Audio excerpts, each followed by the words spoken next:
Welcome into the College Football Power Hour. That's Adam Breneman. He's Jason Fitz, and I am Caroline Fenton. Let us all rejoice and enjoy this day, because this is the last midweek edition of the College Football Power Hour before we actually get meaningful and impactful rankings that actually mean something for the rest of the year and for the college football playoff and for the eventual national champion. That this is the last day that we have to even pretend like we give a single crap about the AP poll. So let us all enjoy this day.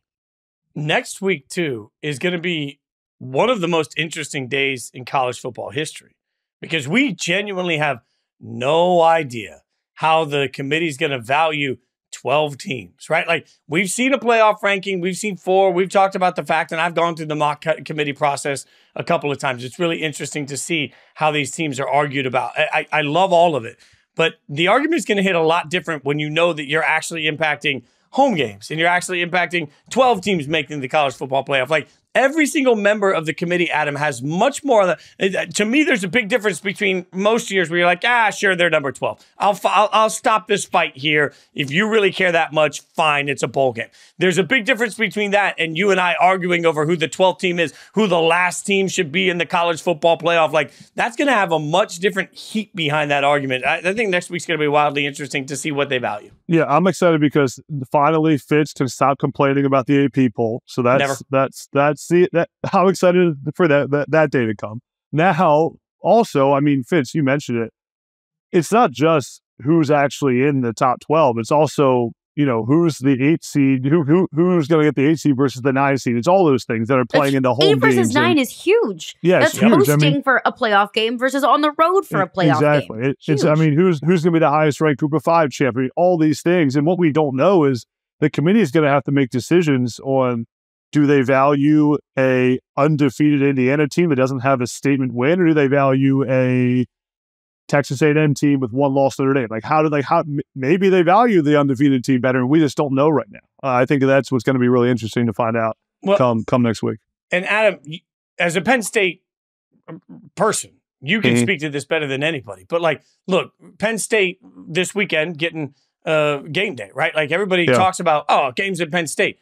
Imagine what it's going to mean in December, January, because for anyone that doesn't know, there isn't a good airport to get to Penn State. There isn't an easy way. There's a limited number of hotel rooms. So when I went, the year I went to the Whiteout when I was traveling with game day, I just had to drive the 4.5 hours each way. And it's because there was no easy way to do it. And that's going to be real. So you start talking about 8, 9, if we're talking about home field advantage, some of these home field advantages, it's going to be the fact that even if the other team wants to fly there, they can't. Even if the other fan base wants to get there, they can't. Then you got weather on top of it. Like, the angst that will eventually come from being a home team in the first round of the playoffs, in the college football playoff, I think is going to be far different than what we see in the NFL, where they're used to it, their systems, their big cities, everything's easy. College football towns are not easy to get to. I think this is going to make a huge difference. If Penn State hosts the first round playoff game, you will not be able to get to State College. Like, there's no chance. I mean, it will be. I mean, this weekend at Penn State for the Ohio State game they're calling it the biggest weekend in the last 25 years at Penn State. It'll be bigger than that. I mean, you will not be. I mean, Fitz, Coach Bryant makes the point all the time that Penn State can't. There's nowhere to fly out of for Penn State. They got to travel 2 hours to get to the closest airport because the plane's too big to use the local airport in State College. So it's going to be a logistical nightmare when teams find out with a few weeks' notice and they got to travel to State College. It's going to be crazy. I didn't even know there was a local airport in State College International Airport. I mean, it flies all over the world. International airport? Where does it go internationally? Yeah, it may not you had a direct flight from State College to Heathrow? I completely made up the international part. So it may just be State College Airport. Well, and there's elements of these games that we talk so much about, like with playoff games of, outdoor cold weather team against a quarterback that doesn't play in cold weather. Like, that's always a factor with Tua in Miami. You're a warm weather quarterback that's never played or lived anywhere that's cold. Well, whenever Tua has to travel to Buffalo in December, well, that's a massive factor in that game. Well, what if Penn State hosts Jalen Milroe into Alabama? That's a team that's never even played in below 40-degree weather, much less a blizzard that's probably going to occur in State College that time of year. So all of these extra factors, I think, make it so much more fun.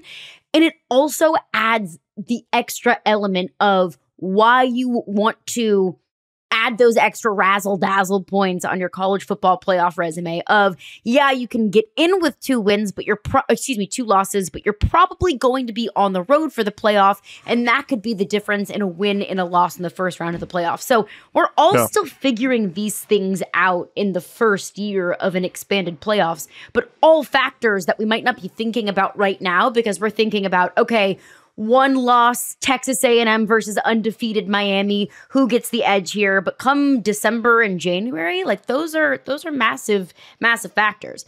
But Adam, you bring up that factor of it all, the 1-loss teams versus the undefeated teams that might not have the sexiest resumes, like a 1-loss Ohio State versus an undefeated Indiana team. Another thing that I'm intrigued to see how the playoff values is something that we've talked a lot about on the show, and that's game control. That sure, you might have 1 loss or sure, you might be undefeated, but some of those games may have been way too close for comfort.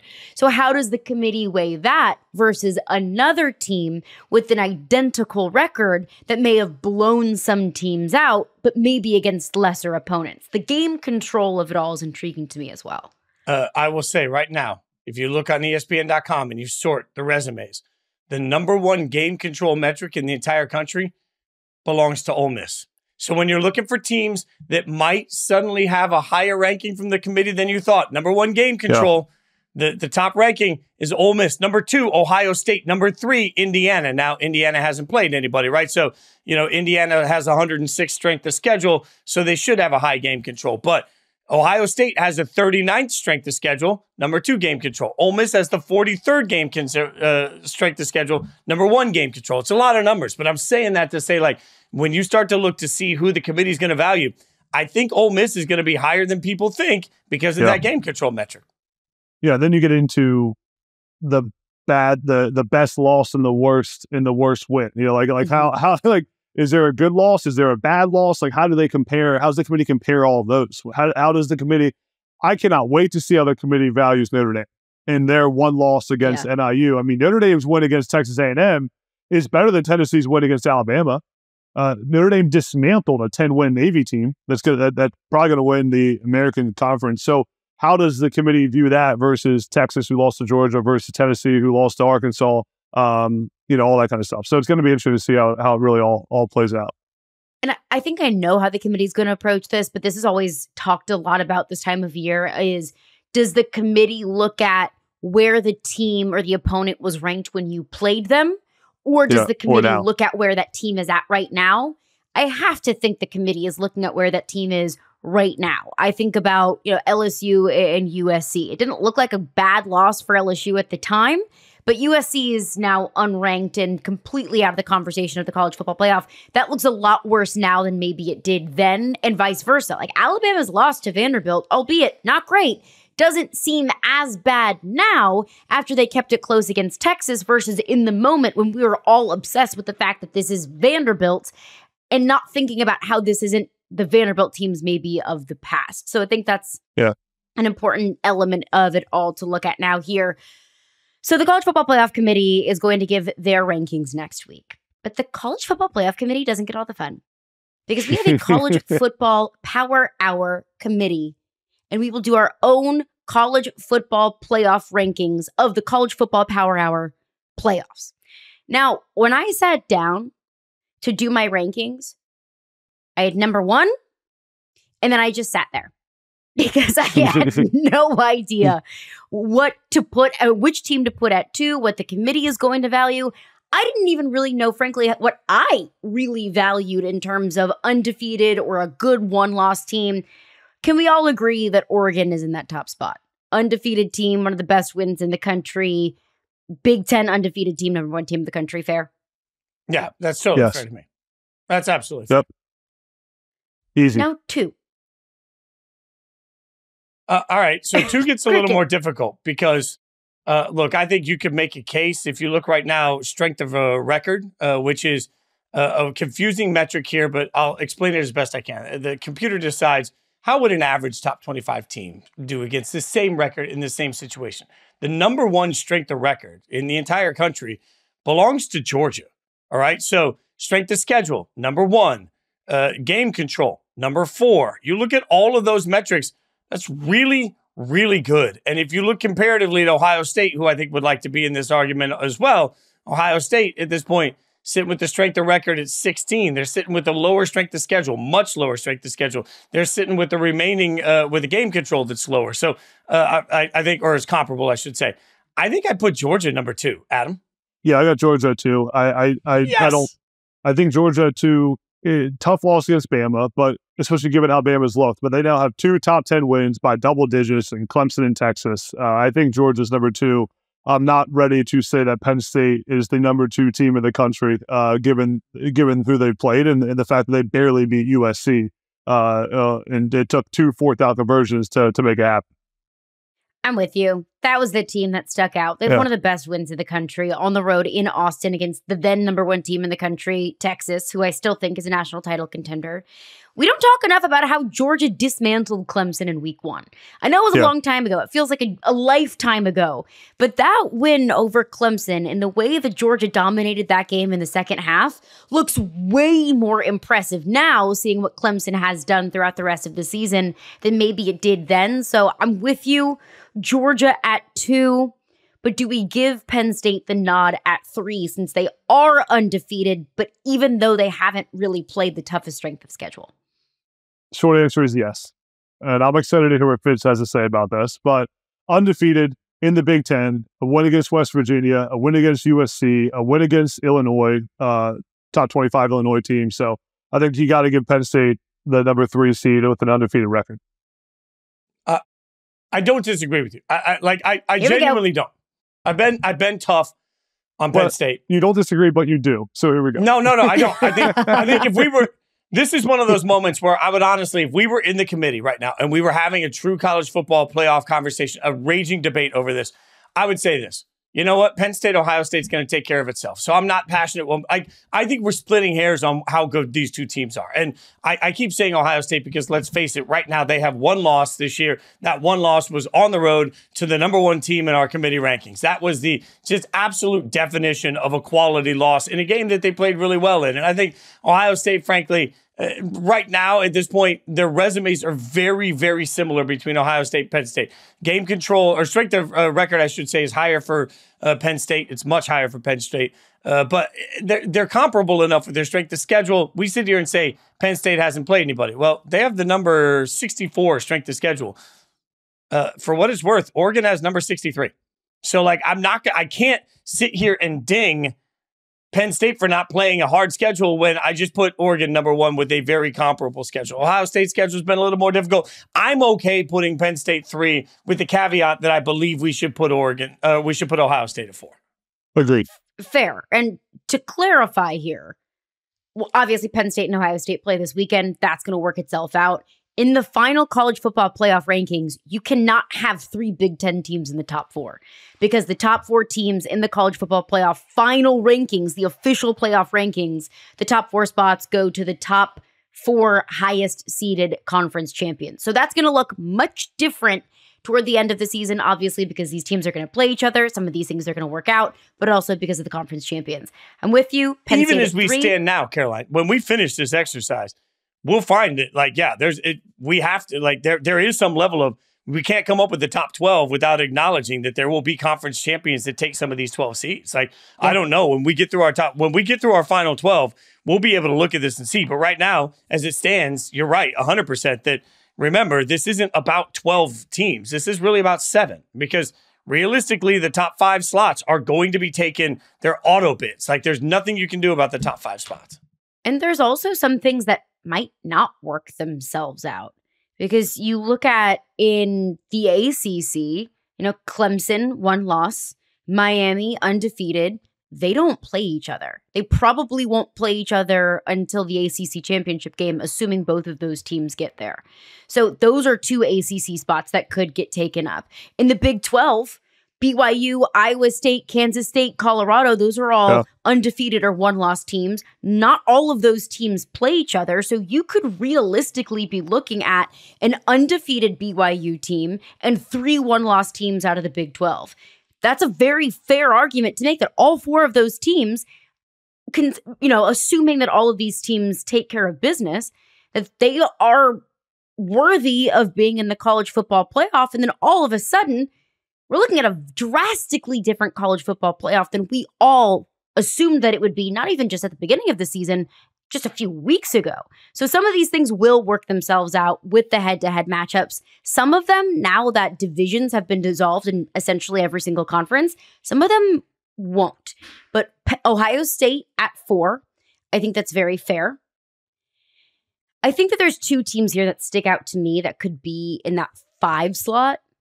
And it's an undefeated Miami team that has not had great game control and also has not played a single ranked team. And it's one loss, Texas. That lost to who we're putting at the number 2 spot in our college football playoff, college football power hour rankings. And, has kind of dominated everyone else on their schedule, and that's Texas.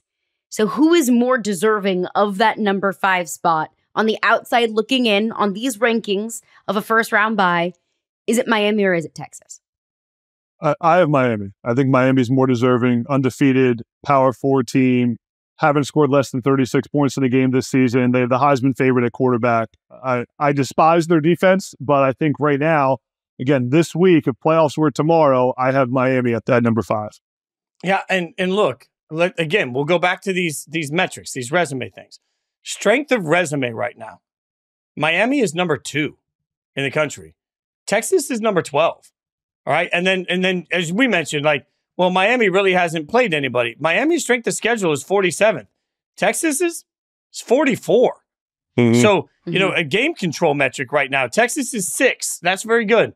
Miami's 16. That's not terrible. So I can't even make a resume argument to downgrade. Like the eye test is the argument somebody's going to use here because they're just going to say, you know what? I've watched Texas and Texas is great. And a week ago, we thought Texas was going to just roll over everybody. I hear that, but Miami's managed to win all of these games. I'm actually with Adam. I can't believe we're agreeing on this much. I'm putting Miami in at number 5. I'm going to start changing mine just to disagree with Fitz for now. No. So much lollipops and rainbows and sunshine on this part. We got to start disagreeing on things. But to your point, a lot of opportunities for strengthening the resume for Texas. Like that win at Michigan doesn't look very impressive anymore. Beating Oklahoma isn't very impressive when Oklahoma can't even move the ball downfield. So I think it's fair to give Miami the nudge there. Texas at 6? Yep. Yeah, I'm good with Texas at 6. 7. This is when we're starting to get into the territory of some one-loss teams. Can I throw some candidates out there that I kind of wrote down that would kind of live in that 7, 8, 9, 10 territory? Mm-hmm. Tennessee is one of those teams. Mm-hmm. Notre Dame is one of those teams. Emmy Frank's BYU Cougars is one of those teams. Texas A&M is one of those teams. Clemson is one of those teams. Indiana is one of those teams. Iowa State is one of those teams. That's 7 that I just listed. That could be in any spot between 6 or 7 and 15. Yeah. Who do we give the nod here at 7? I mean, look, you could talk me into the resume and you could talk me into some of the things that BYU has done, but I can't get over how good Texas A&M looks right now. And I realize this makes me such an SEC homer at this point, but man, I feel like I'm infatuated recency bias. I'm the first to admit this. Recency bias is hitting me, but man, you talk again. Strength of schedule is 24th for Texas A&M. Their game control is 11th. Their remaining strength of schedule is 7th, which is staggering when you look at it. But their strength of resume, 7th, something we know that the committee values. I'm looking at this A&M team and saying in every possible way, they feel like they're about the 7th best team in the country. I thought it would be Tennessee at this point in the year. I genuinely did. But I'm just not putting Iowa State ahead of Texas A&M. I'm not doing it. But I think I can be convinced. I think it's A&M, Adam. What do you got? This is where you and I are going to be extremely opposite on where we put A&M and where we put these other teams. I have Notre Dame at 7. I have Notre Dame ahead of Tennessee purely based on the eye test. They both have one loss. No excuse for Notre Dame's loss in Northern Illinois. No excuses, but it's one loss. Their win against A&M is better than Tennessee's win against Bama. Notre Dame just dismantled Navy, and I'm giving them the nod over Tennessee. And then based on our rankings, that would probably have an 8-9 matchup then with Tennessee and Notre Dame. Notre Dame at 8 based on the conference champs that we've had. So, I mean, I think that's how it plays out. And Notre Dame, to me right now, is a better team than what we see from Tennessee. You think about Tennessee's loss to Arkansas. Tennessee's lost to Arkansas. Arkansas then turned around and got lost by 24 to LSU. So, I mean, Tennessee gets a chance to prove me wrong against Georgia, but right now I got Notre Dame ahead of Tennessee, Caroline. Does that mean I'm the tiebreaker? Can I just point this out? I don't have A&M at 8, so that's where it's gonna get hairy here. No love for the Aggies. Yeah, we'll get there. Okay, so if you have Tennessee, who by the way I probably would have slotted in around 7-8 too. So if you have Tennessee, again, I'm just going to be the weenie. I'm the nerd that's coming into this whole thing against the former player, and I'm saying straight the resume. Tennessee number 11, Notre Dame number 15. Strength of schedule. Tennessee number 32, Notre Dame number 60. All right, game control for Tennessee number 12, Notre Dame number 13. Tennessee has higher metrics in every possible way. I realize that we're going to sit here and say, well, the eye test, but like the games matter. The way they've gone down matters. Like the games matter, and Notre Dame has the best win. They beat A&M. Yeah, but the overall strength of schedule favors Tennessee. But they also haven't played some of those games. Like playing Georgia absolutely contributes to Tennessee's strength of schedule. And no. Their strength of schedule today. Or is the strength of schedule up until week 9? This is strength of schedule as of today. Tennessee has the 18th hardest remaining schedule in the country versus Notre Dame's 49th. So so this is as of today. Notre Dame has played a tougher strength of schedule and has a better strength of resume. So they've done better according to the analytics. I know everybody's going to hate me for saying analytics, buzzword, take a shot. But according to the analytics, Tennessee with the tougher schedule has had better game control. But you look at Tennessee, their best win is against Alabama, who came off a loss against Vandy in that game. Then they had a 2-point win against South Carolina.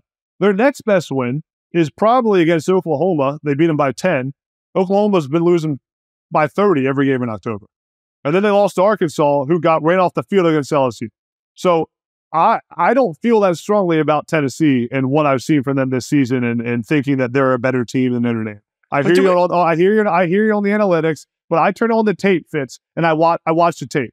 And to me, Notre Dame is a better team than Tennessee. Now, here's the question. Do we need to come to a consensus on this right now, or are we just giving our own? But you just keep talking about this Arkansas loss. We just going to forgive that Northern Illinois lost how many games out? We just keep glossing over Northern Illinois. I really glanced over the NIU loss, didn't I? I kind of just threw it in there quickly. I mean, you're just and this little Northern Illinois. Perennial powerhouse, Northern Illinois. Ain't no shame in that game. I think it was almost such a bad loss that you almost don't even count it. It's just gets thrown out the window. It's it was a fluke. But Arkansas doesn't get thrown out the window. To be clear, Northern Illinois thrown out the window. Arkansas sticks in the room. So Fitz, where do you have Notre Dame then? I'd have put him around 10, 9, 10, maybe. So are we? I'm still not 100%. Caroline, where do you have ND? Is it bad that I don't have Tennessee or Notre Dame in this slot? I have Texas A&M in this slot. No, this is the slot I had A&M in. I had A&M in 7. Okay, I think it's A&M. So I don't know where Tennessee entered the chat. I guess A&M 7. And I understand that sounds crazy that Notre Dame beat A&M head-to-head, and that is one of the top metrics that the college football playoff values is head-to-head. And Notre Dame went on the road to Kyle Field, which is not an easy place to play. If you were monitoring the College Station Police Twitter account on Saturday, you know that place gets down.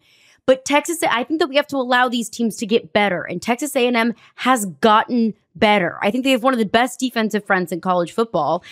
The quarterback situation scares me, but we don't rank teams for what we think they're going to do. We rank teams for what they have done. And what Texas A&M, I think, has just been more impressive every single week. And if Marcel Reed is their quarterback moving forward, I think that makes me even more optimistic about what this team can be. So I have A&M at 7. I will say that Notre Dame at 8 is incredibly fair. Okay. I mean, listen, and A&M just has better wins than Notre Dame. If you guys even though Notre Dame has a win over A&M at 7, I'll concede there, and we'll put Notre Dame at 8. I would have put Tennessee at 8. I still would have put Tennessee ahead of Notre Dame. And I'm not convinced, like, shout out to Heather Dinich, who does a great job for ESPN covering the college football playoff. She does her weekly, like, this is how the committee's going to do it. She also doesn't have Notre Dame, or didn't last week have Notre Dame in the college football playoff. Like, I still think when we look at this and see how it's going to play out, I'm still not convinced. Y'all are convinced. I'm not convinced. It was a big win. It's a big win over Navy. I'm not taking a big win, but I'm not convinced. Oh, so now we're trash talking Navy. Oh, when Fitz does it, it's fine. It's okay. But when I do it, I'm un-American. Got it. And now that we've got that figured out. Fitz has been trashing Notre Dame, though, since week 1. I mean, he's been on this Notre Dame. He's been on this anti-Notre Dame train. Notre Dame. I remember Fitz. I think you said, Fitz, Notre Dame would never make the playoff with a loss to NIU on their resume. Yeah, I still don't believe they will. I still don't think. I do not think as we sit 11-1 today. Notre Dame doesn't make the playoff? Correct. I still think that's the way it plays out. You are smoking the good kush if you think a one-loss Notre Dame team misses out on a 12-team playoff. But again, no way. There's only 7 spots. There's only 7 spots open. And right now, what we're like, as we go through this, look at like where we are already. If you're saying, all right, the Big Ten. Well, from the Big Ten, we have Oregon, Penn State, right? There's going to be a math problem. From the SEC, we have Georgia, we have Texas, and we have Texas A&M. Going to have a math problem. These are all higher. Like, you just look up and down the list. We got multiple. There's so many schools. Ohio State. Yeah. Right. I forgot to mention Ohio State. Yeah. So, like, that's all before this. So, yeah, 100%. These are all schools that are going to have better wins and better losses than Notre Dame can offer. My rankings are really jacked up now with A&M at 7 because I had A&M at 10. So I'm really messed up here. So we're taking Notre Dame A&M at 7, Notre Dame at 8. Are you conceding that, Fitz? Are you taking Notre Dame at 8 for that? I'm trying to plead to Caroline. Caroline, hear me out. I mean, again, I'll tell you, every single metric has Tennessee above Notre Dame. Every single metric we look at in this process has Tennessee above Caroline, Notre Dame. Stand firm here. Notre Dame's 8. Again, what's worse, Northern Illinois or Arkansas? And I'm not talking about going to visit. It's not just about the losses, because you make a fair point. We want to talk about game control. Well, Tennessee went to overtime against Florida at home. Oh, I forgot about that. Florida's not a very good team. I forgot about that. But I'm looking at right now. Tennessee's ranking in game control is 13th. They're ranked. Let me make sure I'm looking at it. No, they're 12th. Can you define game control for me, Fitz? Game control is the way they define the metric is like what percentage of the game were you above a certain percentage but win how much of that is Tennessee's 100-0 win over Akron? Like, how much of that are these rinky-dink little games that Tennessee absolutely clobbered? And you get credit for beating the teams and beating up on the teams that you should beat up against. I'm not taking anything away from Tennessee, but how much of that is being overinflated by opponents that aren't really impressive? Because I'll look at conference play. Tennessee went to overtime against a not very good Florida team, a team that I picked to win like 3 games this year. And the first half of the Alabama game didn't look very good for Tennessee. And we're talking about an Alabama team that I don't think is going to make the playoff. So, granted, Tennessee's a very good team.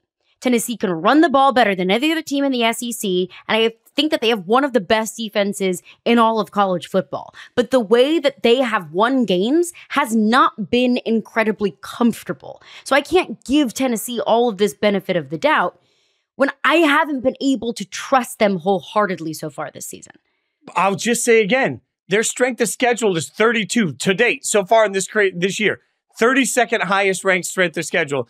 They have the number 12 game control.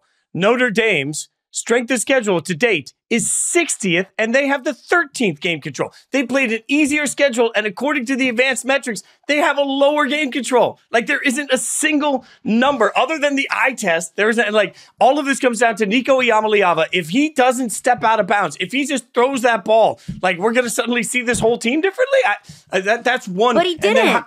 Yeah, but how many times do we turn around and say nuanced examples all day long of coulda, shoulda, woulda. This team did this. A play goes differently here. So let's talk about Northern Illinois. What should have happened there? Oh, we could all day long, but I think that's is a waste of time to talk about what could have gone differently because it didn't. We got too many teams to talk about to pick individual little plays apart. We would be talking about Tennessee drastically different if Nico Yamaliava doesn't step out of bounds, but he did. So we talk about it this way. And even with that, it's still a better loss than Northern Illinois. But I guess there's only three of us. So can we get a final vote from Caroline? Caroline, who are we taking at 8? I have Notre Dame at 8. I'll put Tennessee at 9. Okay. But is it fair to put Tennessee at 9 over an undefeated BYU? Undefeated Iowa State? Like, at what point do these undefeated teams just get overlooked?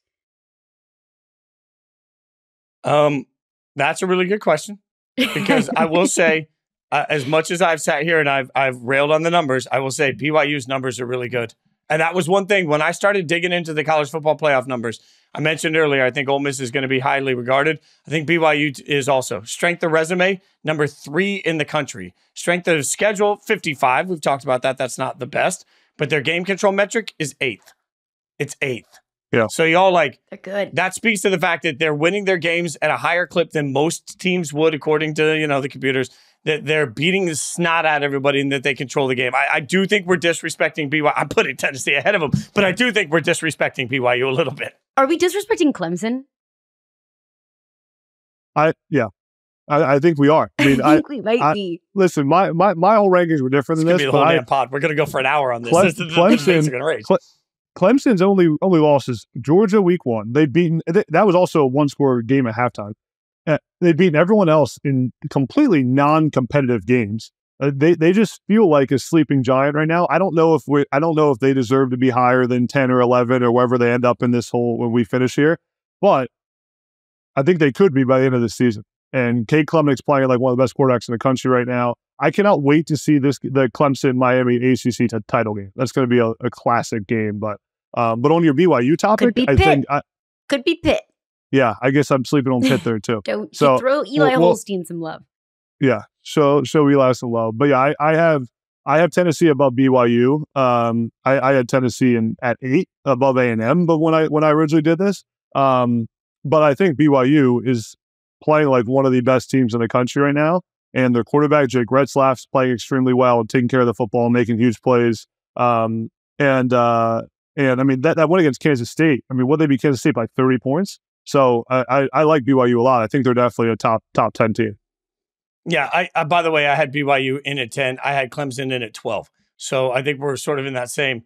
I'm in for putting BYU at number 10. Tennessee at 9. BYU at 10. Tennessee 9, BYU 10. That's where we're at. Yeah, I think that's fair. By the way, for anybody that doesn't know, let me take 1 second and just tell you how the committee does this, because I think it's interesting. Because think of our debates, what you've listened to so far. The whole room votes in groups of 3. So the next 3 teams on your docket is how you do it. And you submit it, and then the committee chair, enters it all in. Computer comes up with the teams that are ranked, everybody that's been mentioned. They argue through it. Then they come with what those 3 are. Then they'll do the next group of 3, right? So number 1, 2, 3, then 4, 5, 6. But then they go back and they re-debate the last of the one group of 3 and the top of the next group of 3 to make sure they don't need to switch anything.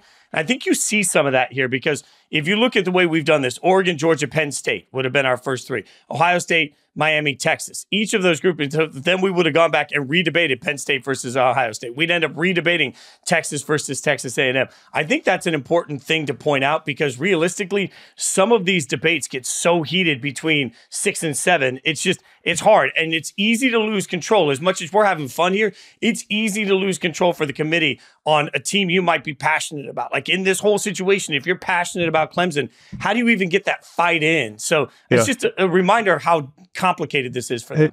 Hey, Fitz, at what point, since you know this process very well, and this is probably something I should know, but now I'm curious as we've done this, at what point does the committee start putting 1, 2, 3, 4 as the highest ranked teams in the conference? Or is it just after the conference championship games, then there'll be 1, 2, 3, 4 in the playoff rankings? So my understanding from talking to everybody is that we're going to get a normal ranking, and then at the end of the normal ranking, we'll see what the actual seeding would look like, right? Got it. So they're still going to rank rankings. Right. They're going to rank 1 through 24 or 1 through 25. And then they're going to tell us, okay, so if the playoffs were today, here are your conference champions. Much like if we went through this right now, when we finish our 12, we can go through this and say, okay, if our playoffs, we're going to need to find other teams because like we haven't accounted for Boise State, who has to make the playoffs. Some of our top 12 might not make the playoffs because of the way this all plays out. So on the playoff, it'll say like there'll be the 4 seed in the playoff will be BYU in the Big 12, who's actually the 8th ranked team in the playoff rankings.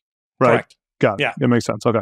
And I think it's important that you point that out, Fitz, that there is so much deliberation between 6 and 7 because we just spent like 10 minutes debating 8 and 9, Notre Dame and Tennessee. Well, Notre Dame in this scenario would be hosting a playoff game, and Tennessee would not. Yeah. Like in this scenario. That is so right. God, you are so right. Like it's easy for us to say, okay, we'll just put them at 8, put them at 9. Well, that's a massive difference. The difference between 11 and 12 is playing the 5th ranked team versus the 6th ranked team in the country. The 5th ranked team in the country might actually deserve to be the number 1 team in the country. They just didn't win their conference championship game. So these swings can be massive. And that's why like the teeniest, tiniest little inches, they matter because that could be the difference between playing South Bend in December and, playing Miami versus having to play Texas A&M. So completely different here. We have Tennessee at 9, BYU at 10. We have no Indiana. We have no Iowa State. We have no Clemson. We have no Boise State in yet. 4 teams that I think could... It's got to be Clemson at 11. I think Clemson at 11 is very fair. Fitz? Yeah, no. Why that look? Why that look? I'm buying Clemson at 11. The way this board is falling, I'm looking at, I'm buying Clemson at 11. I don't want to disrespect the Big 12 any more than it feels like they're already being disrespected in this conversation. This is where what we say all the time. Neutral field, yeah. Clemson versus Iowa State. Every one of us is taking Clemson. Then who gets 12? Because it's either Iowa State or Indiana, right? Or Alabama. No, they're 2 losses. Is it not? Yeah. A 2-loss team does not get to go in over 2 undefeated teams. Fair. Yeah. That's okay. One strike for me for saying that. I hear you. What, Fitz? I believe this. I believe you're right, Caroline. But okay, so I'll go back to when you do the committee. I think I remember Cole Kubelik, who was an offensive lineman for years, great analyst for ESPN. Cole lost his mind on one particular team. I think it was UCF. The year we were mocking was Blake Bortles' year at UCF, and Cole came in and he just kept screaming about the average weight of every offensive lineman on that team versus the average weight of an SEC. And he came in with the numbers and he had it. Like he had the offensive line grades for everything. There's a little moment for me where I hear you that we can't put teams that have lost games in above teams that haven't. But also, do you really believe that Indiana would beat LSU? I'm just asking. I'm just asking. I'm being that guy. Do we really believe that those teams would beat LSU or Bama? I don't. But you also have to win your games. You're right. True. That's why I'm conflicted. On a neutral field, Arkansas, Indiana, I think that could be a pretty closely contested game. But we're not talking about Arkansas being in the college football playoff because they haven't won enough of their games. That's the first thing, the most important thing that you have to do that the committee has shown us is more important than anything. Winning your games. Unless your name is Florida State, then that doesn't matter. But anyone else, just win your games. It's fair. And also important to point out, this is our post week 9 rankings. Indiana has to play Ohio State. I'm not going to put my money on Indiana to win that game today. So maybe losing that game, even a 1-loss Indiana team, wouldn't have a strong enough resume to make the college football playoff, even with only 1 loss. So a lot of these things are going to work themselves out. But for right now, I can't put a 2-loss team over an undefeated team, no matter what their jersey says. So Iowa State or Indiana? I love that Indiana offense. I love that Indiana offense. Dude, I'm doing it. Iowa State almost lost to UCF. Yep. Their best win is against a 5-and-something Iowa team. What's Iowa, 5-3 or 4-3? Something like that. An Iowa team that's not very good. I think it's Indiana. I have not seen Iowa State dominate a conference opponent like we saw Indiana dominate Nebraska. That alone tells me everything I need to know about this Indiana The team. really interesting, there's so many scenarios here, but think about BYU and Iowa State winning out. One of them's going to lose the Big 12 title game. Then they'll be right there on the bubble for the 7 at-large spots, and the conversation is then going to become a one-loss BYU team that lost in the conference champ, or a one-loss Big 12 team versus a 10-2 SEC team like a Tennessee or A&M, whose 2 losses were to Notre Dame and Texas. That's what's going to end up playing out. It's going to be, and who knows how that goes. To Fitz's point, is it about the 10-2 A&M team probably is a better team than a 12-1 Iowa State team, right? But who actually gets it? Can I blow your minds? I know we got to wrap this up. Can I blow your minds? Yeah. Please. So now, Oregon is our number 1, Georgia's number 2, Penn State's 3, Ohio State's 4, Miami's 5. I'm just telling everybody that to remind you because you've been listening for a minute. The way the seeding is done, the number 1 seed would be Oregon. They're the highest ranked. They're the conference champion right now in our scenario where they stand right now. The current leader in the SEC is actually A&M. So our number 7 seed would actually get the 2 seed. All right. Miami would be 3rd, even though they were 5th in our rankings because they are the highest of the next. BYU would get the 4th seed, and Boise State, who's going to be the highest of the group of 5, would get the 5th seed, which means Georgia, who's our number 2 team, actually slots in at 6, Penn State at 7, Ohio State at 8, Texas at 9, Texas A&M at 10, Notre Dame at 11, Tennessee at 12. In this scenario, because of the way all the seeding goes down, Clemson and Indiana didn't even make it. Yeah, crazy. Dang. Now, Fitz, Boise State would not necessarily the 5 seed, right? They could be the 12 seed. They could be. That I'm not sure of. Actually, you could be right. You could be right. I'm not sure. I thought they got. I thought they came in at 5th. I could be wrong on that. So 100%. The highest rated I could be wrong as well. Team. So my understanding is, and again, I'll couch all of that with my understanding because for some reason it feels like the College Football Playoff Committee is like literal rocket science. But my understanding is the highest rated group of 5 team gets an automatic bid. Where that bid is up to the rest of the field. It could be 12. It could be 5. It could be anywhere in between. So it's likely they'll be 12 if they're a group of 5. But in that situation, they would fall into 12. But and hey, everybody some else chaos could ensue in that Boise State team, like the 10 seed, depending on how it all plays out.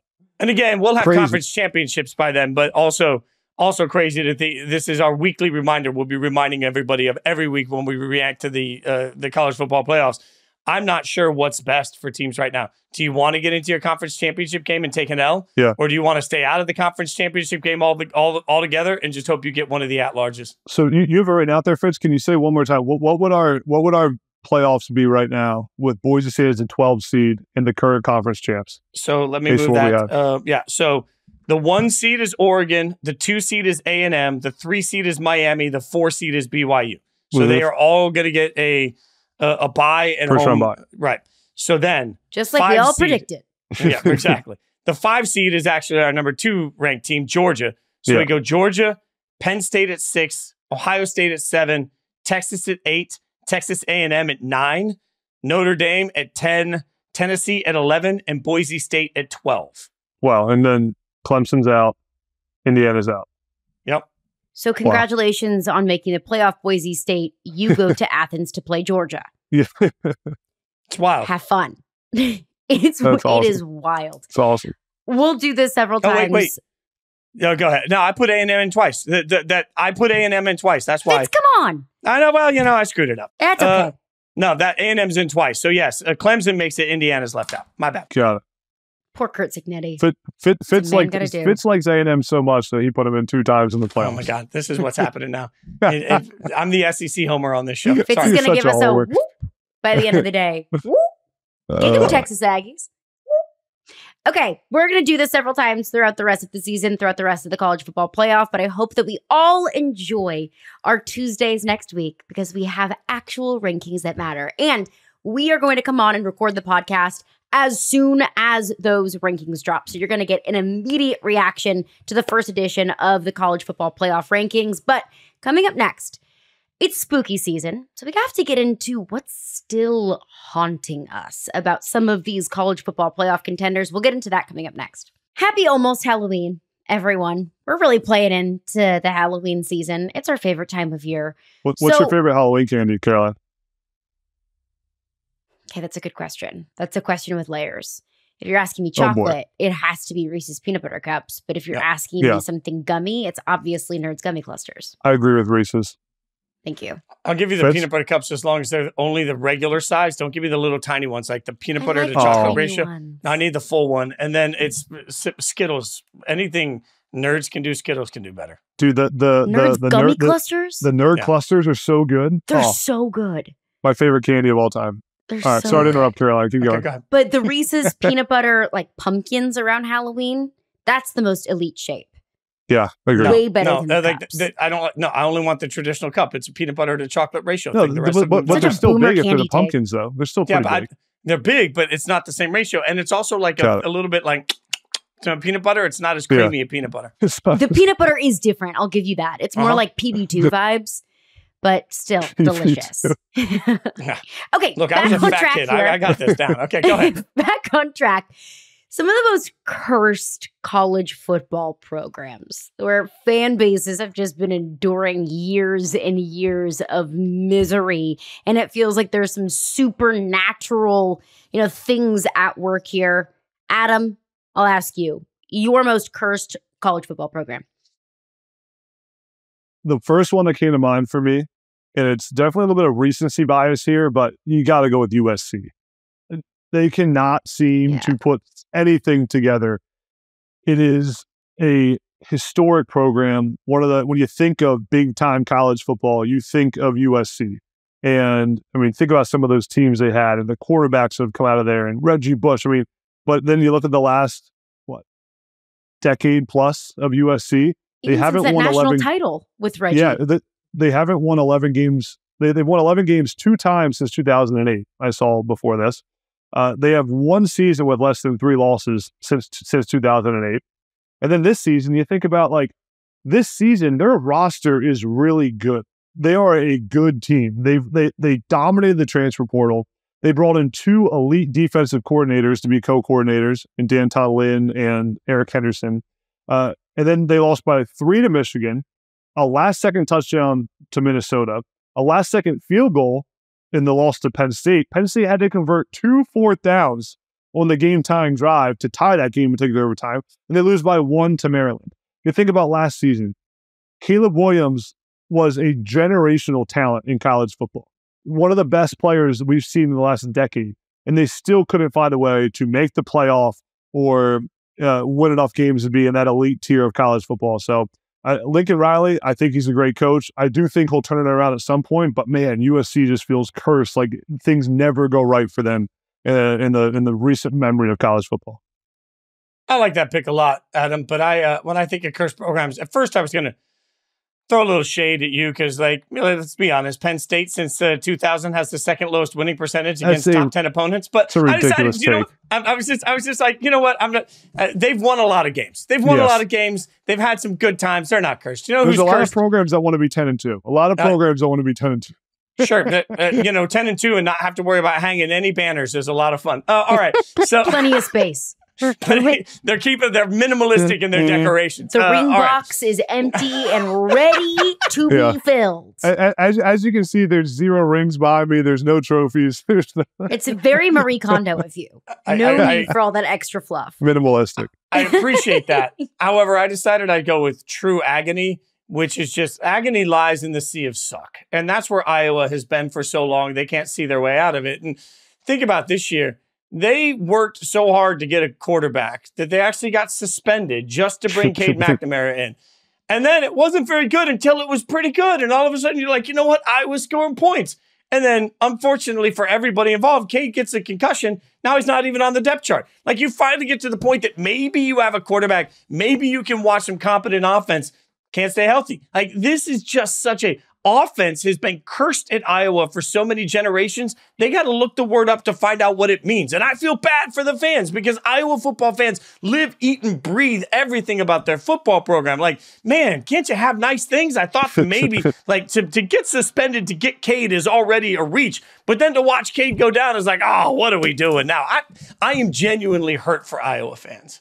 The state of Iowa feels like it's been allergic to scoring points for quite some time, except this season, yet Iowa's still not going to do anything, even though they can put up 35 points a game, which is probably the total number of points that they put up in 2023, maybe even less.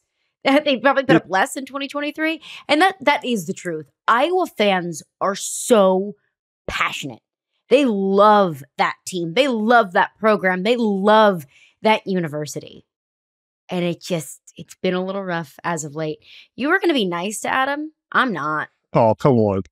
Penn State has lived in the curse, not in the agony of suck, but in the agony of always a bridesmaid and never a bride. The agony of always being really good, but just not good enough.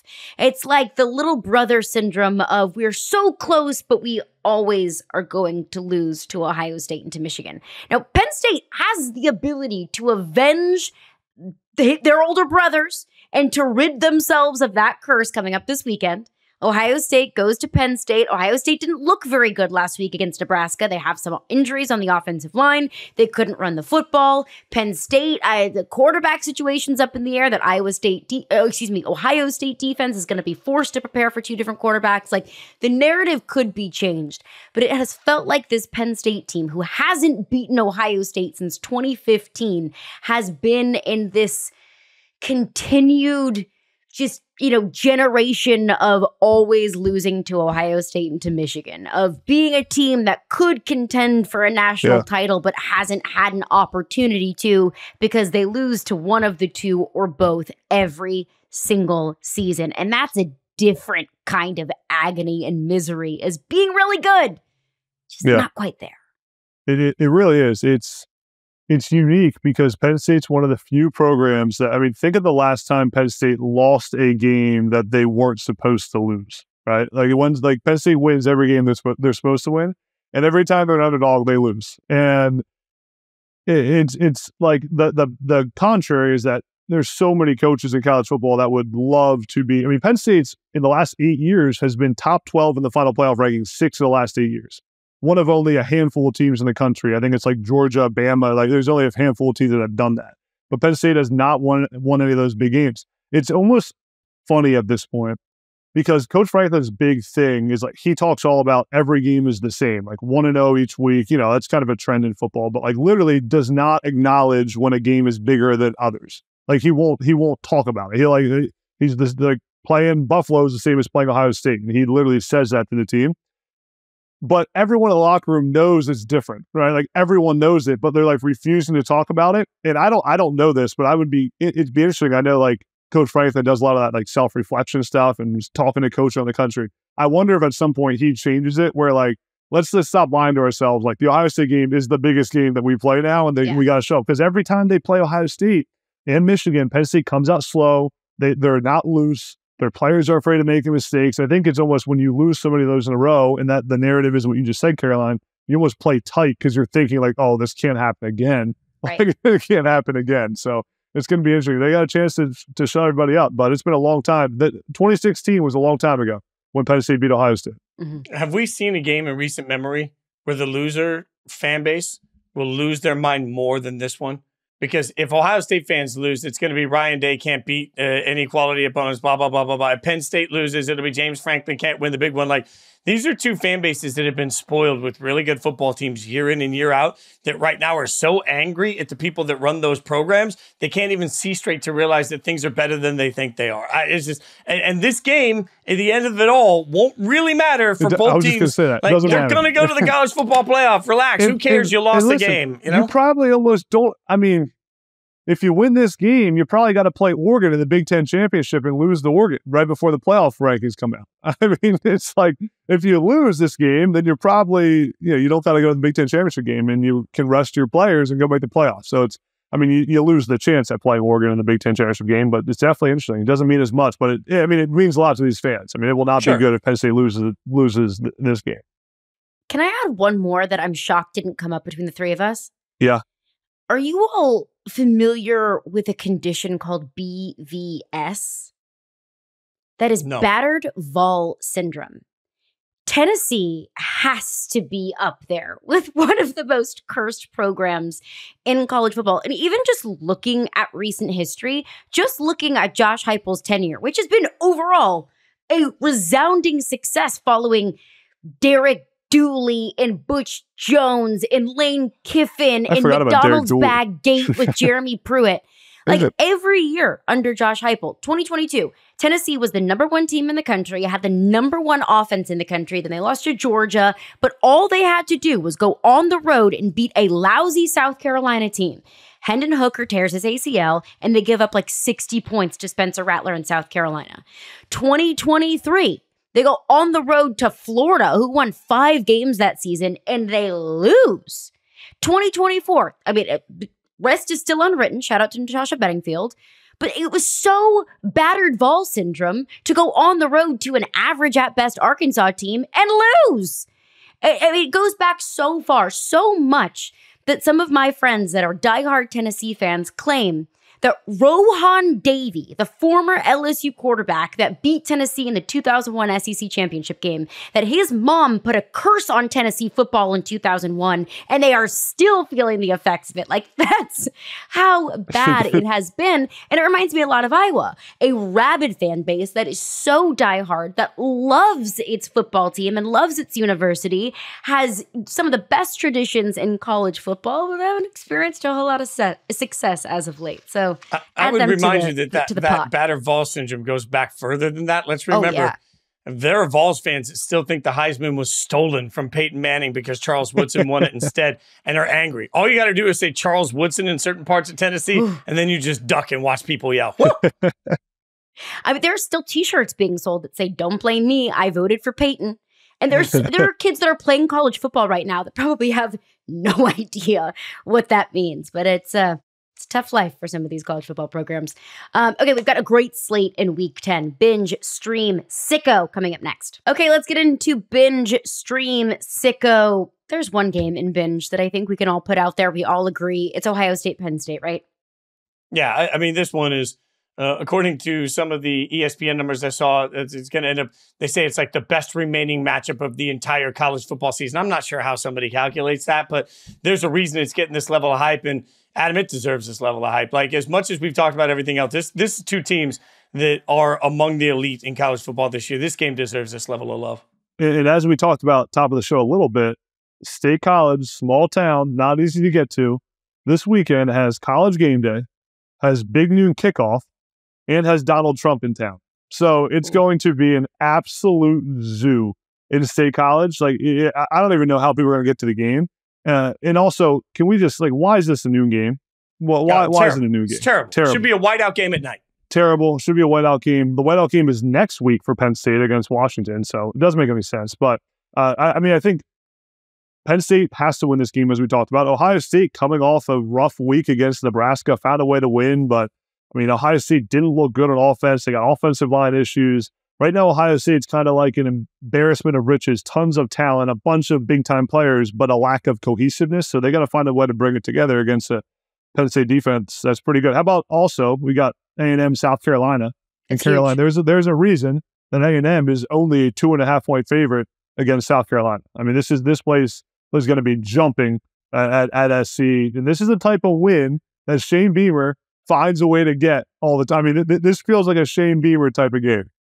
He so does that every year, doesn't he? Like, he'll lose the stupidest games. Like, I think South Carolina has lost 2 games in the most heartbreaking fashion. When they hosted LSU and then went on the road at Alabama, 2 games that South Carolina absolutely could have won, but they just pooped their pants and didn't win those games. It would be so South Carolina to upset Texas A&M after Texas A&M just put themselves on the map as a legitimate college football playoff contender. And this game's at night in Williams-Brice Stadium.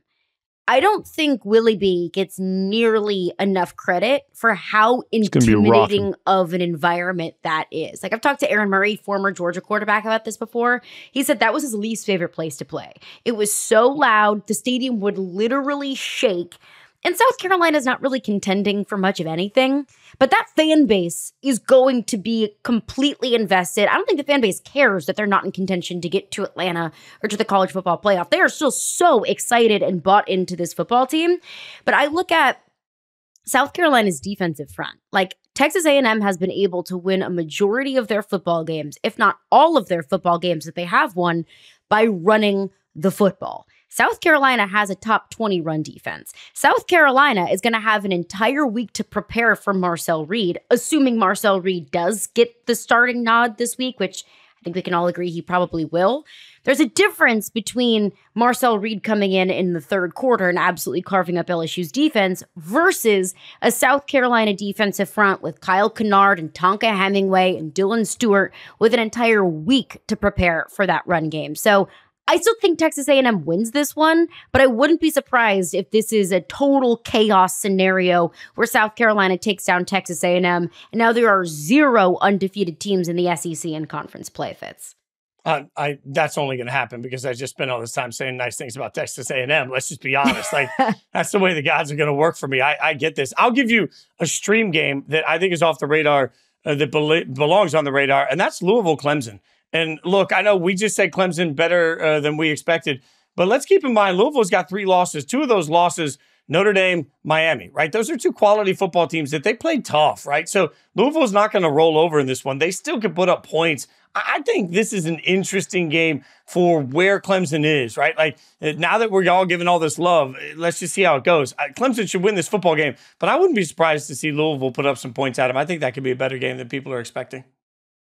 Yeah, now at this point for Louisville, I mean, for Clemson, I'm sorry, is every game for them, they have to put a good showing on film. I mean, we just talked about it. Like, they're at the bottom half right now of that top 12, and how do they make the playoffs? Do they not? Like, the eye test is going to matter for a team like Clemson with the lack of big wins they're going to have on their schedule. So it's a huge one. How about for the other game to kind of think about this weekend that no one's really talking about? I haven't even seen, they weren't even talking about it on TV today I was watching, is the Pitt SMU game and how big that game is for the ACC.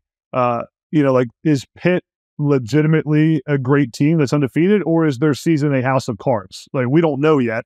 Now, there's no reason from what I've seen to believe Pitt's not legit, but so is SMU. SMU's 7-1, 5 straight wins. Their 3-point loss to BYU doesn't look so bad anymore when you look at how the season's played out. So the winner of this game is right in there in contention to go to Charlotte for the ACC title.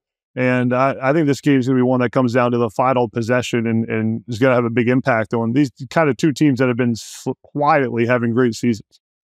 I think it's really difficult to cosplay as a really good team through 9 weeks. Like, yeah. I don't think that you can have a 9-week sample size and be 7-0 undefeated like Pitt is and have that all just be like a mirage and a fallacy. So this is a quiet matchup that could have massive implications for the college football playoff, because we're now looking at 4 ACC teams that are either undefeated or have 1 loss. And if Pitt takes down SMU, well, now they're 8-0, and now we're legitimately talking about potentially 3 ACC teams in the playoff. And we keep talking about Clemson and Miami in the ACC championship game. Clemson, Miami, and that's a fair assumption. But if Pitt's able to get past SMU, now we need to start talking about this team differently. The one thing that gives me pause is Eli Holstein, Pitt's starting quarterback, is questionable for this game. He landed awkwardly in that matchup last week against Syracuse. He went down kind of funky. So up in the air if he's going to be able to play or not. If he's not, then we're talking about a totally different Pitt team. But what they've been able to do this season quietly has been impressive, Fitz.